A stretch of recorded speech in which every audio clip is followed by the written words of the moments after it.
वो छोटी सी क्लास, पुरानी सी लकड़ी की बेंचें और बोर्ड पर धूल से भरे अक्षर। वहीं पहली बार उसे देखा था। नाम था पूजा। शांत, मासूम और पढ़ाई में तेज। मैं, अर्जुन, उस क्लास का सबसे शरारती लड़का था। लेकिन उसकी एक मुस्कान ने जैसे मेरी पूरी दुनिया बदल दी थी। स्कूल खत्म होते ही मैं उसका बस्ता उठाने के बहाने उसके साथ पैदल गांव की गलियों से गुजरता। वो हर बार मना करती, लेकिन फिर मुस्कुरा देती। हम दोनों को शायद तब समझ नहीं आया कि ये सिर्फ दोस्ती नहीं थी। एक दिन स्कूल से लौटते वक्त वो थक कर बैठ गई खेतों की मेड़ पर। मैं चुपचाप पास बैठ गया। कुछ देर खामोशी रही। फिर उसने कहा, अर्जुन, क्या तुझे कभी डर लगता है कि हम बड़े हो जाएंगे और सब कुछ बदल जाएगा? मैंने उसकी आंखों में देखा और कहा, अगर तू साथ हो तो कुछ नहीं बदलेगा पूजा। उस दिन पहली बार उसका हाथ थाम लिया था, लेकिन फिर वक्त और हालात ने वो पकड़ छीन ली। एक हफ्ते बाद ही पता चला कि पूजा का परिवार गांव छोड़कर शहर चला गया, बिना अलविदा कहे, जैसे किसी ने मेरे सीने से कुछ निकाल लिया हो। उस दिन मैं पहली बार स्कूल नहीं गया। नहीं गया। फिर कई दिन, हफ्ते, महीने, साल बीत गए। पूजा का कोई पता नहीं चला। वक्त बीता। मैं भी बड़ा हुआ। पढ़ाई में ज्यादा अच्छा नहीं था, लेकिन मेहनत करना आता था। घर की हालत बिगड़ चुकी थी। अब मेरे लिए सिर्फ पेट पालना जरूरी था। मैं शहर आ गया। वही शहर जहां कभी पूजा चली गई थी। कॉलेज के बाहर रिक्शा चलाने का काम मिला। सुबह से शाम तक थके हुए चेहरे, भारी बस्ते और नए सपने लिए लड़के लड़कियां आते जाते। लेकिन मेरी नजर एक ही चेहरे को ढूंढती थी। और फिर एक दिन कॉलेज के गेट पर अचानक एक लड़की ने मेरी रिक्शा रोकी। साड़ी में, गहनों में, शायद किसी फंक्शन से आ रही थी। चेहरा पहचाना सा लगा। फिर जैसे दिल ने धड़कना बंद कर दिया। वो पूजा थी। वो भी मुझे एकटक देखती रही। फिर धीरे से बोली, अर्जुन। मेरे मुंह से कुछ निकला ही नहीं, बस सर झुका लिया। वो कुछ सेकंड मुझे देखती रही, फिर रिक्शे पर बैठ गई और कहा, चलो। पूजा मेरे रिक्शे पर बैठी थी।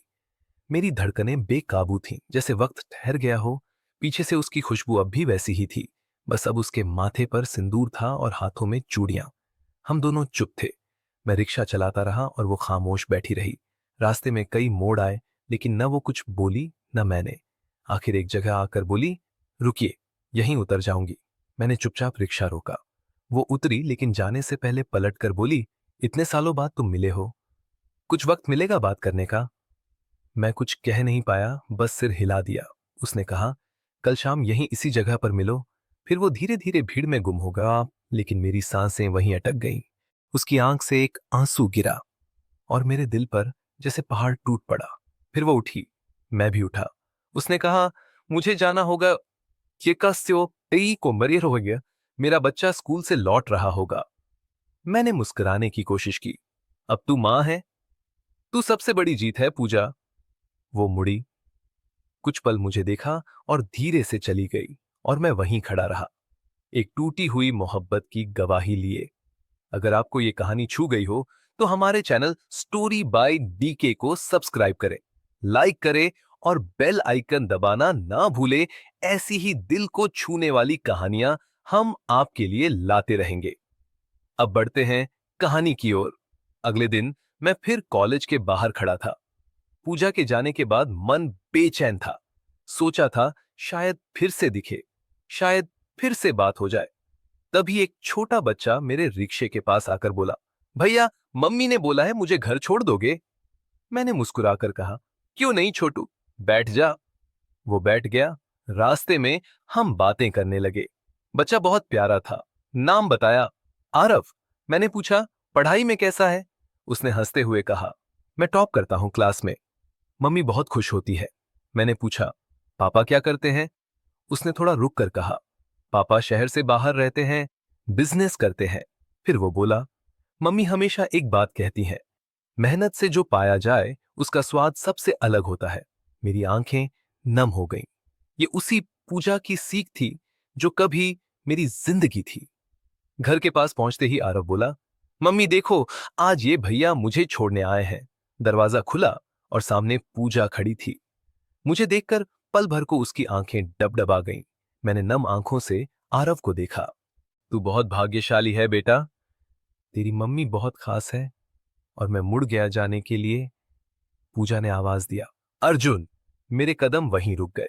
वो दौड़कर आई और बोली, रुको, आज मैं कुछ कहना चाहती हूं। मैंने उसकी आंखों में देखा। मेरे बेटे की जिंदगी में अगर किसी ने सच्चा असर डाला है तो वो तुम हो।